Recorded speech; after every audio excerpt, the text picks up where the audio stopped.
Est-ce que tu connais des couples qui te disent: «Oh, mais nous, jamais on se dispute, on est toujours d'accord à l'un avec l'autre».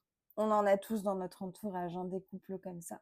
Bah, moi, je te dis mon avis personnel, c'est qu'il y a un truc qui cloche. Alors, tu as les couples qui se disputent vraiment H24 où là, c'est peut-être un peu trop toxique et puis tu as les couples qui, eux, n'ont jamais de désaccord du tout, c'est pas normal non plus.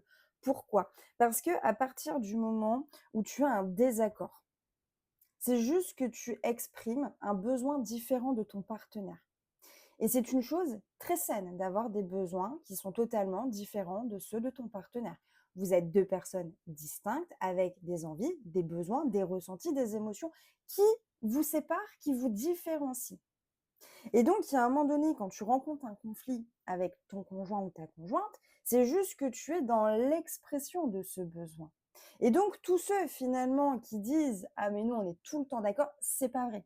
Il y en a forcément un qui s'est, entre guillemets, abdiqué à l'autre, rabaissé à l'autre et qui du coup fait totalement taire ses besoins.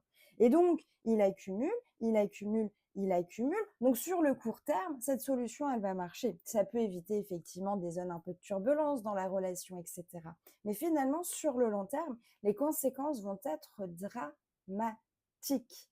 Alors si tu te retrouves dans cette situation-là, il est peut-être temps de faire une introspection sur toi ou au moins avec ton partenaire pour un peu remettre les points sur les i et te dire que c'est pas possible de ne pas avoir un seul désaccord avec ton conjoint.